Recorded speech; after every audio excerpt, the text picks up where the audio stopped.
Bom dia, pessoal! Estamos começando mais um programa com Henrique Cristo aqui na Soft, em Brasília. E você está nos assistindo pela primeira vez? Avise seus amigos e familiares para que eles possam usufruir dos transcendentais ensinamentos ministrados por Henrique Cristo. Sejam bem-vindos descontentes, livres pensadores, ateus, curiosos e os que estão insatisfeitos com a vida na sociedade contemporânea. Questionem em Cristo, sanem suas dúvidas, assim poderão viver melhor na terra, mesmo face a um mundo tão conturbado, aparentemente sem esperança. Todos os sábados às 11 da manhã, henricristo.tv, o canal da Liberdade Consciencial. E não esqueçam, mandem suas perguntas através do e-mail, henricristonaweb@gmail.com. No ar, Henrique Cristo.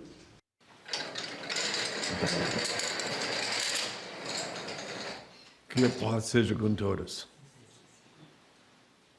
Ó Pai, eterno e inefável, Deus infalível, Criador do Universo, das culminâncias do Teu reino, do trono do Teu poder, do alto do qual Teus olhos temíveis tudo descobrem, tudo veem. Abençoe Teus filhos com saúde, luz e justiça, que Tua é toda glória, para tudo sempre, ó Pai.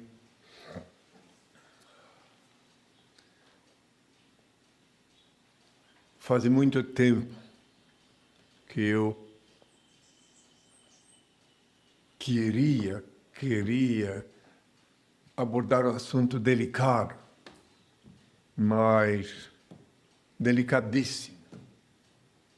Mas não tinha, até então, algum respaldo científico sobre o assunto que eu queria abordar, que concerne a saúde, o câncer, e que eu vejo há mais de uma década, propaganda, e faz exame de mamografia, e não sei mais o que, etc, etc, etc. E aí eu sempre olhava e dizia, pelo menos para as pessoas que vinham próximo de mim, que o que eu falei há 2000 anos continua em vigor. Que eu disse, busque e encontrareis. Bate aí a ver-se-vos-á, e busque e encontrareis. Então, se alguém fica procurando doença, vai acabar encontrando. E explico como é que funciona o neurometafísico sistema, como é que ocorre esse fenômeno. Antes quero dizer que uma universidade, uma médica lá do estrangeiro, eu vi na internet, espero que tenha até disponível um link aí para quem quiser ver, depois de um longo estudo, uma equipe médica constataram que isso é uma forma de induzir o paciente a dar lucro. Mas isso aí fica por conta da ciência. Eu vou falar a minha parte, que eu avisei há 2000 anos. Busque e encontrareis. Então, se alguém ficar buscando doença, vai acabar encontrando. Então, eu explico como é que ocorre isso. Quem quiser entender, entenda. Quero deixar bem claro que considero, da parte de meu pai, que a medicina veio dele, a medicina veio do Altíssimo. E também disse o Senhor que deverão todos considerar e honrar o médico dedicado, profissional, que dedica a vida para a cura dos pacientes, para mitigar as dores. Mas como em todas as atividades, é óbvio que existe também, como tem alguns que já estão até no cárcere, médicos que enveredam pela ambição desenfreada. Então eu quero só explicar para aqueles que quiserem me ouvir e raciocinar, principalmente para os seres raciocinantes. Como é que funciona? Isso também envolve com essa obsessão pelos planos de saúde. Como é que funciona se tu vai todo dia, ou toda semana, ou todo mês procurar uma doença no teu corpo? E daí tu diz, poxa, mas olha, não encontrei. Até que um dia tu vai procurar e encontra. Por que depois tu encontra? Por quê? Por quê? Porque tu produziste com a tua mente. Tu sentiste necessidade de encontrar. Quando tu procura. Daí, do ponto de vista neurometafísico, a tua mente, a tua alma já enferma nessa busca obsessiva por uma doença, ela produz efeito metafísico na tua mente que vai produzir a enfermidade. É claro que médicos conscienciosos estão escutando o que eu falo e eu sei que eles sabem que eu estou falando a verdade. E eles são prudentes. Depois fica disponível para quem quiser ver o tratado científico que eu vi esses dias. Tem disponível aí na internet para deixar depois? Não? Isso, depois, quem quiser procurar para entender por que eu resolvi falar isso, que faz anos que eu estou precisando falar, só que eu não quero entrar em colisão com ninguém, normalmente com a comunidade científica. Mas eu tenho que falar, porque eu disse, busque e encontrareis. Então, tu produz com a tua mente a doença que tu procura. Assim também quero alertar as pessoas, principalmente, que se preocupam em lucrar com as despesas, que não querem fazer nenhuma despesa que não dê lucro. Então, elas têm um plano de saúde, elas fazem um plano de saúde, e todo mês tem que pagar, mas não tem retorno. Eu sei de caso de indivíduo que foi fazer um check-up médico para usufruir o dinheiro que gasta todo mês. Foi lá, o médico mandou arrancar a vesícula. E o médico, muitas vezes, é coagido a achar uma doença, porque tem os hipocondríacos que saem falando mal do médico, como eu já vi várias vezes. O hipocondríaco é um indivíduo que quer encontrar uma doença, ele quer estar doente, ele quer carregar na bolsa um monte de comprimido. E daí, se um médico diz, você não tem nada, pode ir para casa, sai falando mal dele, vai fazer um turno em outros médicos. Então, eu estou falando essas coisas todas bem claro, que eu quero avisar.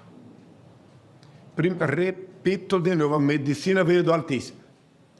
Médico, a medicina é uma profissão sublime, sagrada. Só quem precisa do médico sabe como é importante o profissional competente que nasceu para isso. Não aqueles médicos, como teve uns que me falaram, que não queriam ser médicos, não podem nem ver sangue, mas que a família queria ter um doutor em família. Esses eu não confiaria. Entende? Agora, o médico que nasceu para ser isso, aí para ser uma missão sublime. Tá? Bom, voltando então, que cada um pense muito. E se tu tens que pagar um plano de saúde, muito bem, ótimo. Mas daí tem que aceitar no teu neurosistema como uma coisa, fica na caixinha dos lucros e perdas. Não fica ali obsessivamente, poxa, paguei mais uma mensalidade e não estou tendo retorno. O retorno é doença. Então, tu queres ter um retorno no plano de saúde? Eu, se fosse qualquer um dos que estão me ouvindo, e tivesse que pagar um plano de saúde, eu rezaria a Deus para nunca precisar usar. Pronto. Meditem. Meditem, invoquem o Pai. Aí, quando precisam de médico, então, antes de sair de casa, invoca o Pai no quarto, com a porta fechada, como eu tenho ensinado, para que ele inspire o médico, que ele ilumine, que ele guie as mãos do médico se for fazer a cirurgia. Para que o médico, eu já tive a experiência que depois o paciente vem dizer, olha, eu fiz a minha cirurgia, depois fiz aquilo que o senhor me mandou, orei ao Pai antes de sair de casa. Depois o médico disse para mim, ao término da cirurgia, que ele sentiu que as mãos dele estavam sendo guiadas. Quem quiser entender, entenda. Então, que a medicina veio do Altíssimo, que alguém precisa do médico, que vá procurar o médico, só que não fique frustrado ou frustrada, porque todo mês paga um plano de saúde e não tem retorno, não tem que usar. Ainda também a mesma coisa acontece com o seguro. Uma pessoa paga o seguro todo mês, né? A prestação, pois, pô, mas olha só, dinheiro queimado. Mais um mês, paga anos. Então, principalmente seguro de veículo. Eu sei de caso de que o indivíduo pensou, bom, já que o carro está segurado, então eu posso beber, posso andar em alta velocidade. Só que, afinal de contas, a vida não está no seguro. Pode estar no seguro no sentido de dar dinheiro para a família. Mas se tu amas a tua vida, não vais querer ultrapassar, ultrapassar, não vais querer fazer loucura no trânsito, pelo menos nos dias atuais. Então é isso. Tudo isso aí são coisas que tem que, antes de pensar, eu estou falando, porque faz muitos anos que eu venho, uma vez uma atriz, não vou citar o nome, fez uma campanha massacradora aqui no Brasil, pela televisão, cara pouco, pegava, você mostrava, olha, faça uma mamografia. Quantas mulheres que foram nessa canoa e depois afundaram. Que é verdade. Busque e encontrareis. Não, quem não quiser encontrar, não busque. Que o cérebro produz. Assim como tu queres uma coisa, tu fica martelando que queres aquilo, pedes ao pai, oras para o pai, e queres alguma coisa, e acabas encontrando. Assim também, se queres encontrar uma doença para fazer jus ao dinheiro que tu paga no plano de saúde, então continue. Continue mesquinho, revoltado, achando que o teu dinheiro está indo queimado. A mesma coisa também comprar um terreno no cemitério, que é normal que a pessoa adquira um terreno no cemitério para um parente, ou sei lá, para que quando algum membro da família mais próximo de viajar, possa servir-se. Mas já pensou, a pessoa todo mundo pensa, poxa, mais uma prestação e nada. Quer dizer, o que tu quer? Comprar-se um plano de saúde, tu quer logo ocupar a sepultura? Então, se tu compra um plano de saúde, né? Em 1971, conheci em Campo Grande uma equipe de vendedores de plano de saúde, de plano de cemitério, tal de Jardim da Saudade. Eles me contaram como era difícil. São as profissões mais difíceis que tem na área de corretagem é vender plano de saúde, cemitério, seguro e livro. São as três coisas a profissão que exige mais perspicácia no mundo do marketing. Bom, agora está tudo mudado. Agora tudo é pela net, mas nos tempos passados, há 20, 30 anos atrás, eu tinha que tomar semanas e meses de aula de marketing para poder depois conseguir convencer alguém que tinha que comprar um terreno no cemitério. Quando eles lançaram o cemitério lá nos anos 70. Bom, agora eu só queria deixar claro, bem claro, meus filhos e filhas, filhas do coração, que quem quiser buscar, busque. Mas saiba que quem busca, encontra. O Senhor disse há 2.000 anos, busque e encontrareis. Eu tive vários casos, não é um nem dois. De mulheres que estavam assim, e depois vieram pedir ao pai uma bênção. Eu pedi ao meu pai uma bênção, e elas depois foram fazer um novo exame que tinha revertido aquilo que ela tinha progredido, com a mente produzido um caroço na mama. E hoje não vou dizer mais nada sobre esse assunto, mas oportunamente eu vou explicar por que geralmente, depois dos 30 anos, a mulher começa, um dia eu vou explicar, a precisar se preocupar com a saúde da mãe. Por enquanto, que tenham todas as minhas paz, meus filhos, que venham as perguntas. Bom, pessoal, vamos então à primeira pergunta, que é do Fernando, de David Panamá. Por que Deus nos dá o livre arbítrio se saberia que pecaríamos? Definitivamente, o peso de nossas ações cai sobre nós mesmos. A paz de Cristo leva-nos a um caminho melhor. Então ele deu e dá o livre-arbítrio a todos, porque ele é perfeito.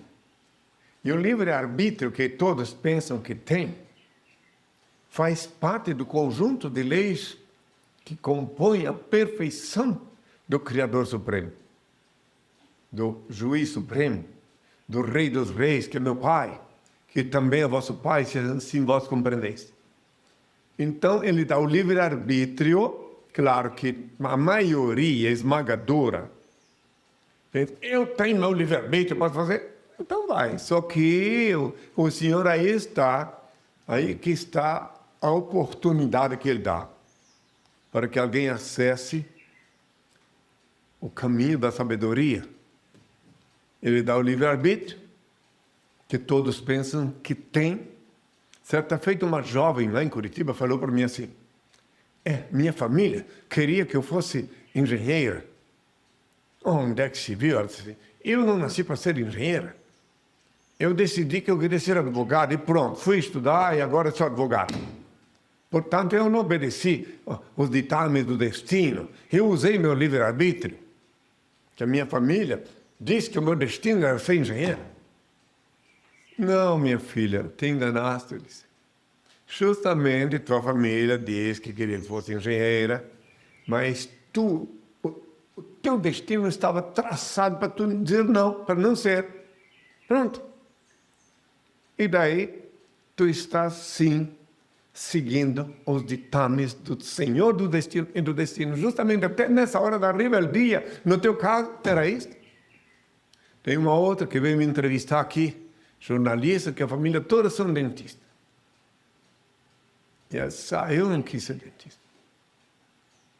Justamente, se conseguiu sobreviver fora da odontologia, que é uma profissão muito nobre, é porque está previsto no destino. E daí a pessoa pensa que usou o livre-arbítrio, mas o livre-arbítrio é uma coisa meio metafórica, algo meio enigmático, livre-arbítrio.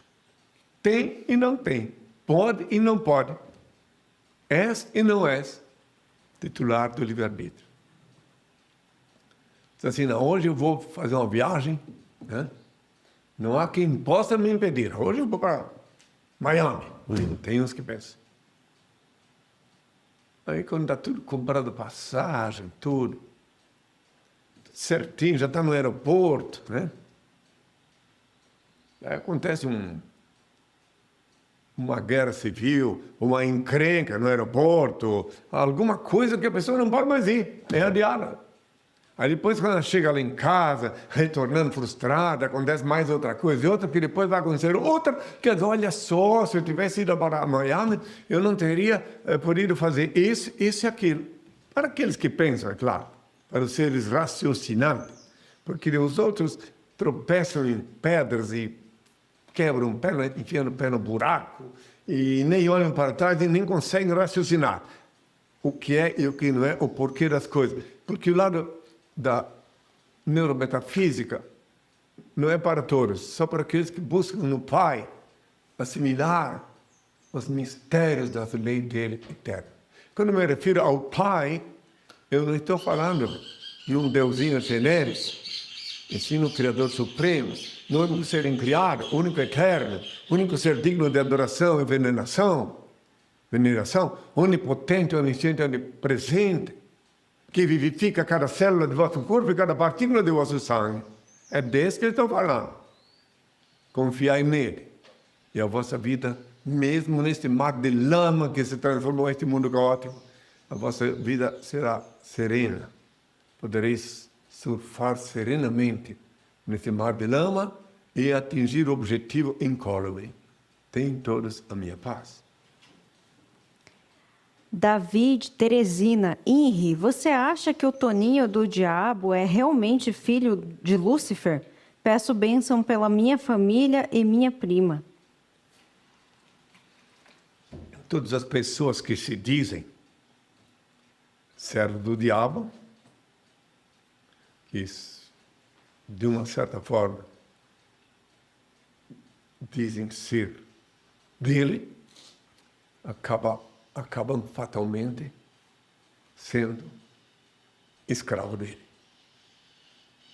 Mesmo o artista que incorpora, faz um filme, incorpora um demônio, se não orar muito ao Senhor, que às vezes a arte leva o indivíduo a fazer um papel dando prestígio ao maligno. Tem que orar muito, muito, para conseguir se desvencilhar das energias nefastas. Tenham todos a minha paz. João de Lisboa. Adão viveu 800 anos literais ou metafóricos? O calendário foi estabelecido muito depois. E a Bíblia, como eu já disse, reitero uma vez mais, é um livro de letras mortas, repleta de fábulas, lendas, parábolas, metáforas e até charadas. Então, é óbvio, quem quiser me contradizer, tente, mas é óbvio que foi simbólico essa contagem de tempo. Quem quiser entender, entenda. Porque quem raciocinar, estudar antropologia, estudar história, vai perceber que naquele tempo não tinha calendário, não tinha nem como medir as horas e os dias. Basta alguém, inclusive até Adão, pode ser Adão, o nome que deram ao primogênito que vos fala, não importa o nome que Deus deu. Portanto, que alguém foi o primeiro. Alguém teve que começar. Alguém teve que andar ereto, sem rabo. Alguém foi o primeiro macaco que andou ereto, sem rabo. Quem quiser se escandalizar, se escandalize. Mas aquela chamada teoria da evolução, que tanto perseguiram o Darwin, não é teoria, é inspiração divina. Antes de Darwin, muito antes, há milênios, Anaximandro lá na Grécia explicou com muita riqueza de detalhe a evolução. Só que naquele tempo ele não foi tão perseguido porque não tinha as religiões para perseguir. Então, naquele tempo não tinha os meios que estavam disponíveis no tempo de Darwin. Não tinha as igrejas com os fanáticos, né? Que o fanatismo é uma coisa muito terrível. Infelizmente, destrói amizades. Por isso que eu sempre digo que religião, quando não é um embuste, é um equívoco. Porque religião, eu não sou religioso, eu sou filósofo da liberdade consciencial. Religião vem do latim religare. Se o Pai, o Criador Supremo, é onipresente e vivifica cada célula de vosso corpo, cada partícula de vosso sangue, não podeis fugir dele nem na hora de cometer um delito, um pecado, porque necessitais de alguém para religar com ele. Para quê? Se ele é onipresente. Pensas que vai no banheiro lá ele está vendo tudo o que tu faz. Porque ele é onipresente. Ele vê com os seus olhos, e se os teus olhos não funcionam bem, ele vê de qualquer jeito. Porque afinal de contas, ele é o Senhor onipresente, onipotente, onisciente, o Senhor da vida. É o eterno Senhor da vida. Tenham todos a minha paz. Marcelo de Jacarezinho, Paraná. E quando uma pessoa vem contar suas dores e adversidades negativas de sua vida, como poderia ajudá-la sem que ela roube minhas energias? Primeiro de tudo, se tu vais encontrar tens que encontrar com alguém que está em período de penitência, de purgação. Então, quando tu sabes que essa pessoa vai se encontrar contigo, já que me perguntas, tu invoca o Pai lá no teu quarto, pede a Ele que te proteja, que te blinde. Daí, quando tu vais falar com essa pessoa que está com problemas, em vez de ela despejar em ti o problema, blindado, tu te consegue proteger, te imunizar. E daí tuas orelhas não se transformam num depósito de lixo. Elas ficarão imunes. Mas tudo depende de ti. Qualquer bobeada, se alguém duvida do poder do Altíssimo, se alguém não confia nele, já fica vulnerável. Ninguém consegue ter a proteção do Pai. Não que ele, porque é egoísta, porque ele quer que tu confies nele. Não. Assim que a partir do momento que tu não confias nele, tu ficas vulnerável. É como se tu fosse na chuva sem um guarda-chuva. Aí tu vai te molhar. Nesse caso, nessa metáfora, o guarda-chuva seria as asas poderosas do Supremo Criador, que te protege se tu vais em qualquer lugar, confiante nele. Se tu estás em algum lugar e não podes naquela hora orar ao Senhor, estás falando com uma pessoa que tu vê que está sobrecarregada de energias negativas, não podes orar ao Senhor, mas tu te lembra discretamente, olhando para o infinito rapidamente, daqueles momentos íntimos teus com Ele, que tu tivesse com Ele no quarto, com a porta fechada, como eu já ensinei há 2000 anos e vale para sempre. Está escrito em Mateus 6, versículo 6. Deus disse, tu, quando orares, entra no teu quarto, fechada a porta, ora o teu Pai Celeste, em segredo Ele vê o que se passa e te abençoa. Pronto, tu estás protegido, blindado e segues adiante. Agora, se tu tiveres um furtivo momento de dúvida do Senhor, do poder dele, já ficas desamparado, já ficas vulnerável. Repito, reitero, que não é que ele carecia, que tu confiasse nele, e que tu não confiasse em teu, ele se vingou de ti, te castigou. Não. Apenas tu te esquivas dele. Ele continua onipresente em ti, mas te esquivas das bênçãos que vêm lá de cima. Porque aqui na Terra ele é onipresente, mas o lugar que ele reina absoluto é no infinito. É de lá que ele manda as bênçãos, por esse motivo tem que para lá pedir as bênçãos. Tenham todas a minha paz. E a próxima pergunta é do Lucas, de Belo Horizonte. Henri, o senhor, na hora do almoço, junto à salada, usa algum azeite ou óleo de coco? Pergunta mais assim. Desculpa. Olha, meu filhinho, eu te aconselho, junto à salada, nunca colocar mais que uma cucharita, uma colherinha de óleo, seja de coco ou de azeite. Não mais que isso. Senão tu vai criar uma penca de tecido adiposo em volta de ti. Vai criar uma espécie de colchão, cobertor de graxa. Entende? Então, comer para ver e não ver para comer. Esse é o conselho que eu dou. Né? Agora, cada um faça. Tá, mas o que o senhor coloca? Eu já disse que depende. Ora, limão e azeite, geralmente. Agora, eventualmente, se não tem, já aconteceu de não ter o azeite puro, aí vai a seco. Pronto. Pergunta. Mas, sabe, uma coisa assim meio esquisita essa pergunta. Como é o nome dele mesmo? É o Lucas, de Belo Horizonte. Poxa, a ordem dos fatores não altera o produto, diria a linguagem moderna. O importante é se nutrir corretamente. Eu acho que ele quer saber mesmo se o senhor usa o óleo de coco na sua alimentação. É isso que ele quer saber. Uso, pronto. Mas sempre assim, comedidamente. Reitero uma vez, mas já que ele fez a pergunta, como havereis de comer para viver e não viver para comer. Né? Quem vive para comer acaba passando os limites.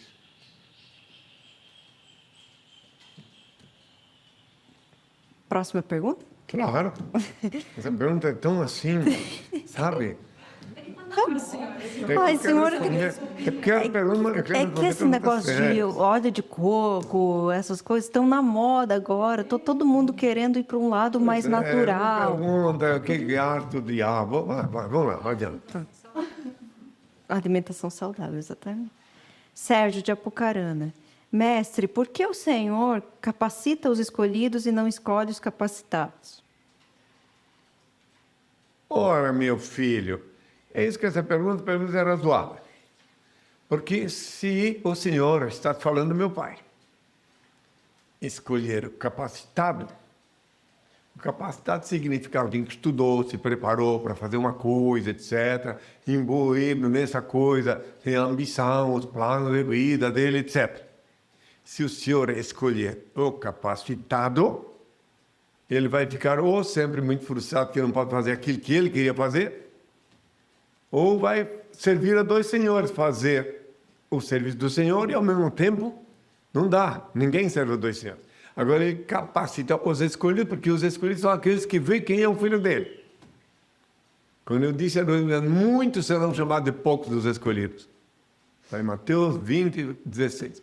Então, ele escolhe, capacita os escolhidos para que eles sejam aptos ao serviço dele, sem olhar para trás. Porque eu disse, quem pega no arado e olha para trás não é digno da lavoura. Enquanto que os capacitados, seja em qualquer área de profissão, se vêm para ficar servindo o Senhor aqui na casa dele, acabam sempre dizendo, mas se eu estivesse lá fora, poderia ter feito isso, mais isso. Né? Enquanto que se ele escolhe, capacita os escolhidos, ele diz, bom, eu aprendi isso, eu me preparei para servir o Senhor. Pronto. Assim como tu, ele capacitou para fazer esse serviço de apresentação e não escolheu uma jornalista profissional, um apresentador profissional, que se ele escolhesse, sempre estaria preocupado, aceitando ofertas de alguma organização. Assim, tu não, tu já viesse ao mundo com essa missão, ele te capacitou e pronto, e vamos adiante. Ibrahim, de Toronto. Bom dia, Henri. Gostaria de saber como possível eu pagar débito karmático nesta vida se não me lembro nada da minha última encarnação, muito menos dos pecados que cometi. Não precisa te lembrar não, meu filho. A divina providência tem tudo arquivado. Todo o teu passado. E, se tu olhasse melhor no rosto, no espelho, tu ia perceber que lá até tem as marcas, os sinais do teu passado. Isso é difícil de alguém que não tem a inspiração do Pai ver, mas se tu pedir para o Pai, ele pode te mostrar até o que pode e o que não pode ir no caminho. No viés da intuição, tu vais acabar sempre estando em conexão com o Pai, entendendo por que dos tropeços da vida, por que das vicissitudes, tu vais acabar sempre entendendo, muito bem, que às vezes um erro cometido no passado, que tu vais ter que corrigir agora, propicia-te uma lição para no próximo passo não cometer nenhum erro. A vida é uma eterna escola. Enquanto que alguém vem aqui na Terra, se não vem só para cumprir uma missão, vem aprender. A vida é a Terra é uma grande escola, um grande laboratório, onde se aprende tudo um pouco, em cada hora, no dia certo e na hora certa. Quantas pessoas que são programadas, planejam fazer uma coisa e depois, de repente, elas percebem que aquilo ali não é a praia delas. Então, por esse motivo, eu aviso os jovens que me ouvem, estudantes, que vão ser estudantes, que antes de optar por uma profissão, por um labor, por uma atividade, peça ao Pai, peça a Ele inspiração. Vai lá, não vá só pelos conselhos de quem quer que seja, porque depois vai ficar frustrado. Peça ao Pai que te inspire, te ilumine, para que Ele te mostre qual é a melhor atividade que se adapta contigo e, já que falar do karma, com o teu débito, eventual débito karmático. têm todos a minha paz. Fernando, de Criciúma, Santa Catarina. E o que o senhor acha do fisiculturismo, em que os homens e mulheres prestam culto ao corpo e dedicam 24 horas por dia à musculação, exercícios pesados para obter músculos e mais músculos? Isso não seria uma obsessão, doença?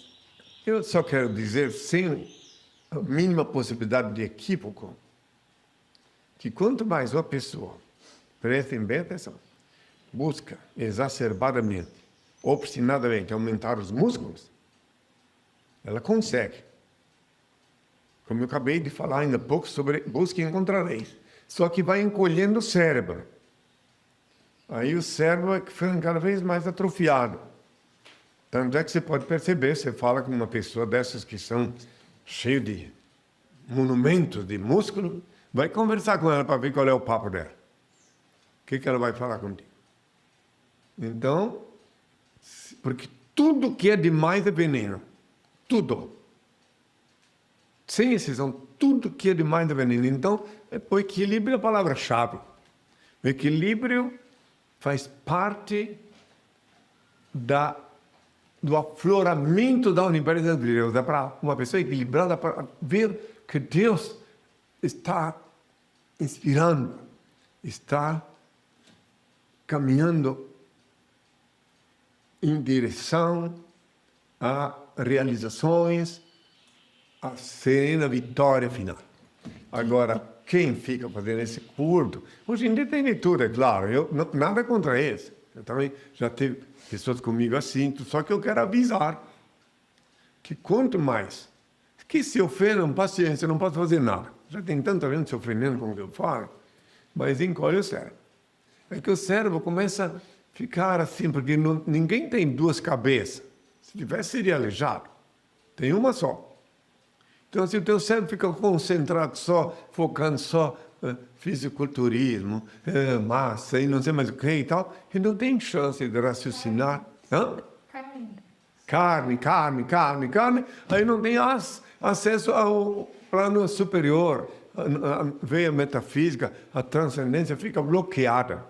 Fazer fisiculturismo com o espírito. Exatamente, daí já não é fisiculturismo, minha filha, é espírito-culturismo. Mas de qualquer maneira, o que fizer, cada um faz o que quiser. Cada um faz o que quiser. Não quero dizer que eu sou contra A ou B. Não sou contra ninguém. Sou contra o engodo. Isso eu sou contra. Porque a mentira, o engodo, principalmente o engodo dogmático, é que leva as pessoas assim a viver uma vida idiotizada. É uma vida fútil. Por exemplo, aquelas mulheres que ficam parecendo assim homens, musculosos. Pois é, né? que nada a declarar, viu? Nada a declarar. A mulher que quer deixar de encobrir suas belas formas com músculo, etc., né? Nada a É declarar. uma coisa Nada. normal. Então, agora, uma coisa, digo, que cada um deve buscar sempre a assimilação, a compreensão da vida, do sentido da vida, no Pai. Buscar compreender nele o que é melhor para cada um, entende? Agora, isso de fisiculturismo, tenho visto. Gente. Tenho visto, como também vejo que o mundo está de cabeça para baixo. Está completamente, os valores estão totalmente invertidos. Inclusive, se for pelo que tem sido falado durante os últimos meses, hoje o mundo teria acabado. Hoje é dia 23 de setembro, né? E o pior de tudo, que desde a meia-noite para cá, o mundo se acabou sim, para aqueles que morreram. Então não está errado de toda essa profecia. Aqueles que morreram da meia-noite para cá, contribuíram com o cumprimento da profecia. Né? Agora, quanto aos engodos, que eu tenho um grande desprazer em ver os engodos, principalmente os engodos dogmáticos. É por causa da mentira dos engodos dogmáticos, que muita gente está sofrendo aí, odiando, invejando. Porque enganaram muita gente. A maioria está enganada ainda, que eu fui de carne e osso para o céu. Olha, que absurdo. Ou eu, ou o Cristo que eles esperam. Mas que eu sou o mesmo de ontem, hoje e sempre, e nunca poderia ter ido de carne e osso para o céu,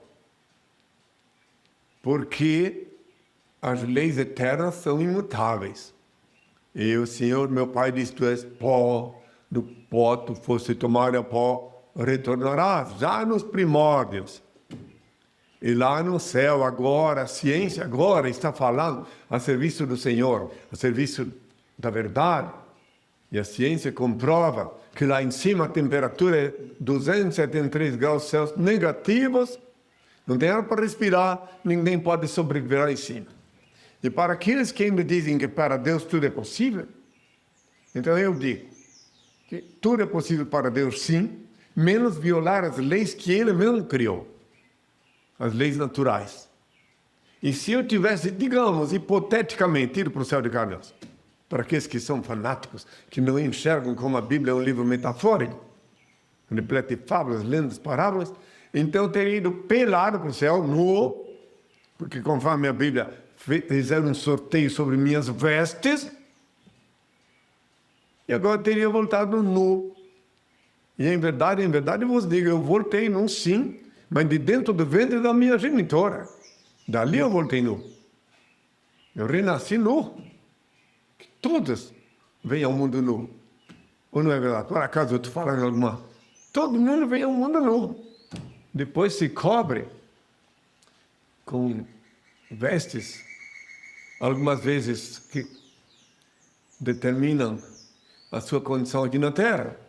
Como no meu caso, que meu pai me ordenou que eu reassumisse a minha indumentária antiga, hoje considerada por muitos demodé, para reavivar a memória dos meus filhos quanto à mesma imagem, porque eu falei, antes da crucificação, eu disse, eu vou para o Pai. Um pouco e me vereis. Está em João 16, versículos 7 a 16, o que eu vou falar agora. Um pouco me vereis, outra vez um pouco não me vereis, pois porque vou para o Pai. Todavia digo-vos a verdade, a vós convém que eu vá. Porque se não for o Consolador, não virá a vós. Mas quando eu for, eu vou enviarei. E quando ele vier, falará só o que estiver ouvido. Tudo que o Pai assumirá. Tudo que o Pai tem é meu. E ele receberá do que é meu. Eu estava falando exatamente da reencarnação, do meu renascimento físico. Ele receberá do que é meu e vos anunciará as coisas que verão de vir. Está lá em João 16, versículo 7 a 16. E por este motivo meu pai determinou que eu assumisse as minhas vestes antigas, que não é fácil me reapresentar para a humanidade assim. E quem quiser conhecer minha história completa, vê lá, tem até um memorial aí onde tem minha primeira túnica, mostra lá, para aqueles que estão chegando agora. Primeira túnica que me foi confeccionada em Santiago em 79. Primeiro manto, minha sandália também, tudo, está lá. Então, quem quiser entender, entenda, não cheguei aqui de paraquedas. Em 79, no jejum, o Senhor disse que eu tinha que assumir tudo. Não foi fácil, e não é fácil. Porque sempre tem os que têm interesse contrariado, que ficam blasfemando, xingando, né? Mas meu pai disse que os porcos grunhem, os cães latem, eu tenho que seguir adiante cumprindo a missão que ele me confiou. Tenho que ir adiante explicando para a humanidade a verdade, que eu voltei aqui de carne e osso igual que há 2000 anos. Mas vamos lá, outra pergunta. Andréia, de Brasília. Qual o significado dos seus dizeres? Eu sou o alfa e o ômega, o começo e o fim. Começo e o fim. Porque como eu, fisicamente, de novo, como eu dizia, se vós quereis dar crédito, agora digo, ninguém é obrigado a crer. Eu sou o primogênito. Então, para a humanidade, o começo. E o fim, porque depois que chegar o dia do fim dos tempos, não tem mais por que eu voltar aqui. Então, será o fim. Entende? O começo, porque eu comecei. Ninguém é obrigado a crer, repito, até porque poucos podem compreender isso. E o fim, que quando chegar o fim dos tempos, o que quer dizer o fim dos tempos? O fim dos tempos é quando não tem mais ninguém aqui na Terra, que ninguém mais vem reencarnar. Aí o tempo não conta, porque lá em cima, quando todo mundo subir lá, daí o tempo não conta lá. Lá, o tempo não existe na eternidade. Fim do tempo, que daí todos, depois de mim, podem ir de volta para o Pai. Quem quiser entender, entenda. Mas são daqui muitos milênios. Não é? Eu volto para o Pai quando cumprir essa etapa da minha missão. Mas aqui na Terra continuarão havendo habitantes que sobreviverão à inevitável hecatombe nuclear e formarão uma nova sociedade saudável aqui, com o que sobrar. Quem quiser entender, entenda. Então, quem fez a pergunta mesmo? Foi a Andréia, de Brasília. Tá. Então, está bem, meus filhos, tenham toda a minha paz. Fabrício, de Três Rios, Rio de Janeiro. Henrique Cristo, reconheço tua sabedoria e peço-te humildemente um conselho. Como resistir e reconhecer os impostores neste mundo de cópias? Em primeiro lugar, vou ser bem ortodoxo na minha resposta. Quero deixar bem claro que nada sei, nada tenho, nada quero, nada tem, portanto, eu não tenho sabedoria. Meu pai que tem e despeja sobre mim alguma coisa. Compreendo a forma educada que ele falou, mas sabendo sempre que só meu pai sabe tudo. Como eu disse há 2 anos, meu pai é que faz as obras. Mestre bom, mestre, eu não sou bom. Meu pai é bom, ele que faz as obras. E assim é ele que me manda falar as coisas que nem todos podem compreender, mas eu tenho que falar. Mas daí ele pergunta, como é que é lá mesmo? Como resistir e reconhecer os impostores neste mundo de cópias? Ah, bom. Diga de passagem, cada vez se multiplicam mais as cópias. E no meio de todas essas cópias genéricas, made in Paraguai, made in China, made in não sei de onde, meu pai disse que o filho dele aparece e dando ocasião dos filhos dele, os que têm olhos para ver e ouvidos para ouvir, ver a diferença entre eu e eles. Porque fora isto, fora a inspiração do Pai, é muito difícil alguém distinguir o certo do errado. Meu pai disse, olha, são muitos anos, não também. Uma coisa eu posso dizer, vai dar uma pista. Fazem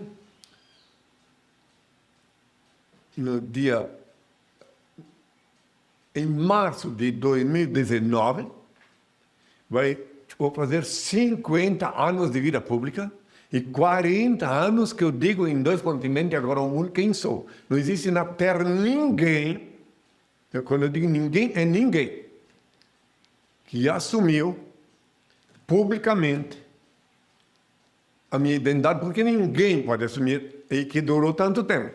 Meu pai disse que todos aqueles que ousam personificar o filho dele têm um fim trágico. Meu pai disse. Aí temos um exemplo aí, aqui na América Latina teve um que veio lá dos Estados Unidos, Jim Jones, suicidou-se, levou muito ao suicídio. Tem outro que foi assassinado no Texas. Tem outros, recentemente, um que está no cárcere em Japão.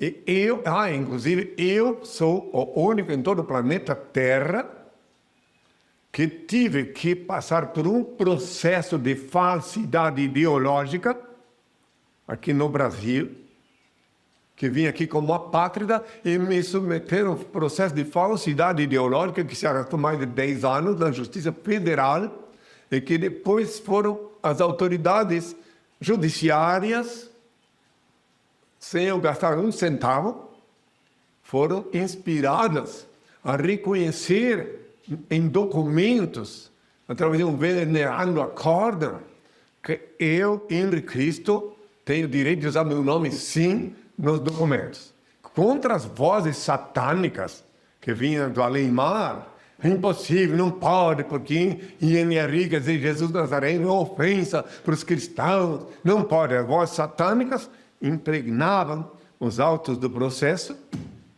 mas meu Pai, meu Senhor e meu Deus, inspirou as autoridades, e meu nome é oficialmente Henri Cristo. Henri, que é o nome que eu paguei com meu sangue na cruz, e NRI, Cristo, que quer dizer o ungido. Meu pai disse que está aí, mas as vozes satânicas eram tão veementes, com tanto ódio. Eu, cada vez que eu ia numa audiência, mas Deus inspirou que Deus o tenha, o juiz doutor Almada, que ele viu, quando eu dei a bênção para ele tudo, ele viu que havia uma coisa muito errada no inquérito que estavam fazendo para mim. Que Deus o tenha em sua santa paz. Uma história comprida, quem quiser conhecer minha história inteira. Aliás, tem um livro com mais de 400 páginas, disponível gratuitamente. O livro Despertador Explosivo, que tem a função, como diz o nome, despertar as consciências e explodir as viseiras dogmáticas e os cadeados dogmáticos do raciocínio. Porque dogma é o cadeado do raciocínio, que impede a pessoa de raciocinar. Se tu pergunta para um dono de cabresto, como é que Cristo foi de carne e osso para o céu? Se lá a temperatura confina a 273 graus Celsius negativos, não tem ar para respirar. Daí o dono do cabresto diz assim, é o dogma da nossa fé. Pronto, e daí a pessoa que acha que dogma não vai ver o que quer dizer dogma, entende? Dogma é o pior, é a pedra de tropeço da humanidade. Essa de dizer que eu fui de carne e osso para o céu, e de dizer que reencarnação é coisa de espírita. Ora, os espíritas adotaram a reencarnação, mas já tem milhões de anos. Já há 2000 anos desde que João Batista era o Elias, o profeta Elias. Como ele podia ser o profeta Elias se não reencarnado? É a palavra moderna, reencarnação, é que não existia. Mas eu disse para o Nicodemos também que ele precisava nascer de novo, porque ele era um homem bem intencionado, mas com a cabeça cheia de alfarrábio, que ele já tinha lido muitas coisas, e daí ele não tinha condições, na idade dele, de remover o entulho de fantasias da cabeça. Fantasias, essas superstições. Então eu disse que ele tinha que nascer de novo. Se eu, por acaso, já velho, retornarei ao ventre da minha mãe para nascer de novo? Quem não nascer de novo da água é do Espírito, não pode ver o reino de Deus. Sempre que ele tinha que renascer, aí vinha um corpinho novinho que saía de dentro de uma bolsa de água, que fica geralmente 9 meses, e quando ele aspira o primeiro árvore ficante, recebe o Espírito, e esse Espírito que reencarnou, aí com um cérebrozinho novo, sem esse entulho que ele tinha, poderia raciocinar, poderia enxergar, poderia entender as coisas que eu falo.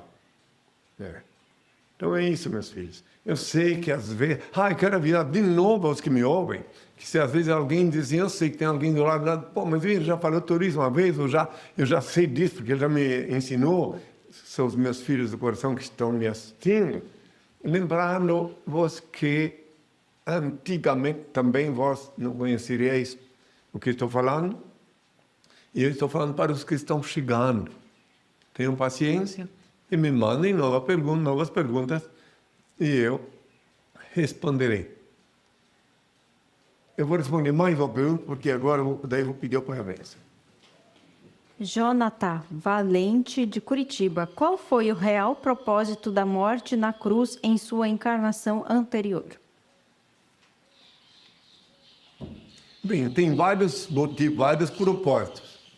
Um deles é que se eu tivesse desencarnado sem grande escândalo, sem grande barulho, ninguém nunca teria prestado atenção nas coisas que eu falei, no que disse, no que deixei.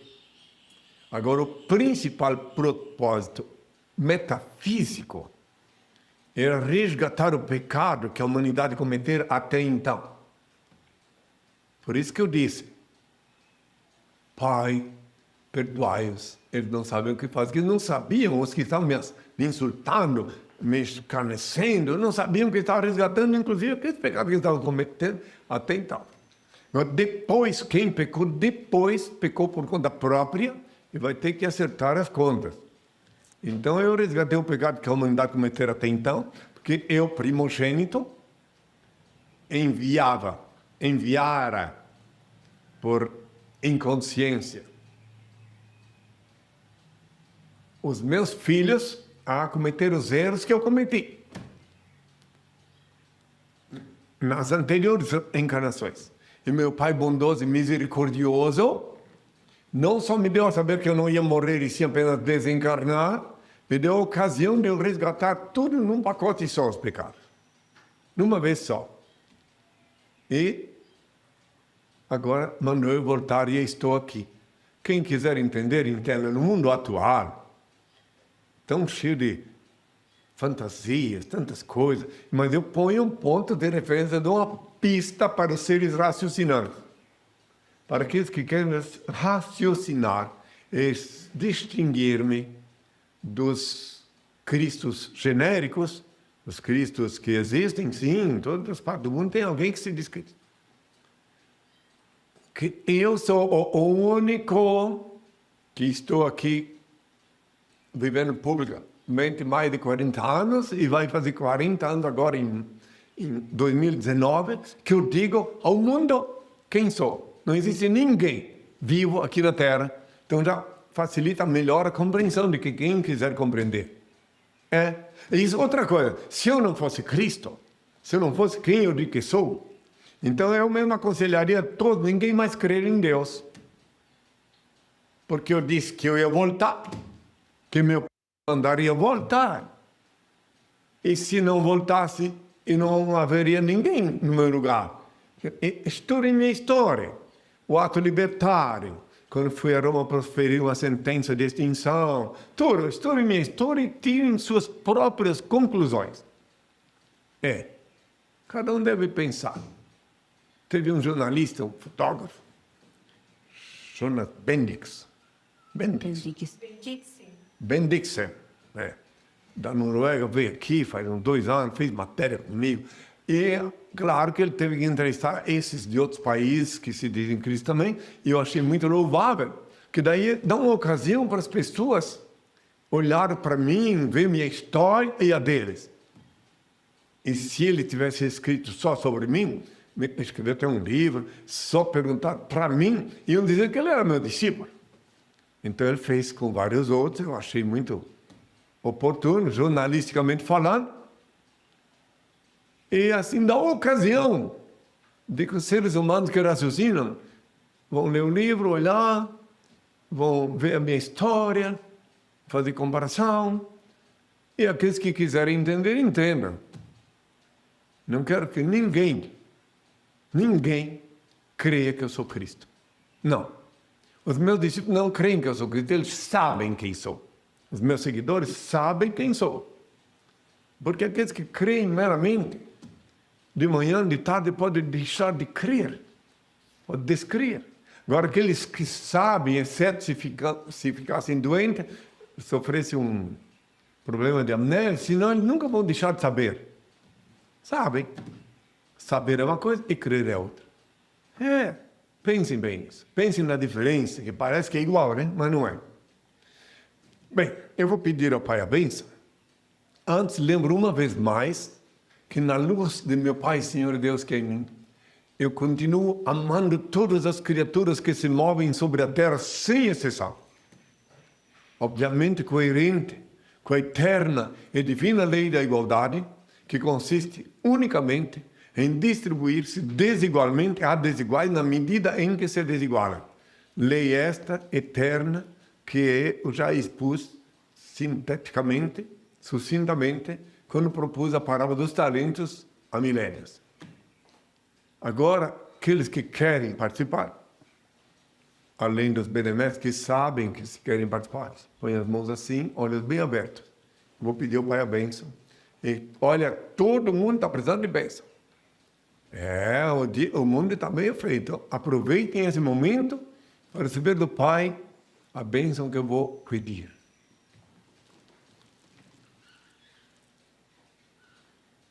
Ó Pai, eterno e inefável, Deus infalível, Criador do Universo, das culminâncias do teu reino, do trono do teu poder, do alto do qual teus olhos temíveis tudo descobrem, tudo veem, abençoe teus filhos com saúde, luz e justiça, porque tua é toda glória para tudo sempre, ó Pai. Que a paz seja com todos os meus filhos, até sábado, até sempre. Henrique Cristo, todo olho o verá. Uma excelente semana a todos e até sábado. Leia o livro Despertador Explosivo, volumes 1 e 2. Conheça a história real e os transcendentais ensinamentos de Henrique Cristo. Este livro desperta as consciências, explode as viseiras e os dogmáticos cadeados do raciocínio. Ele é um mudo que fala, um cego que guia, um surdo que responde, um morto que vive e ensina a viver. O livro Despertador Explosivo é a chave do reino de Deus. Está disponível para download graciosamente em nossos sites oficiais, henricristo.org.br ou henricristo.net. Acesse! Henrique Cristo, todo olho verá.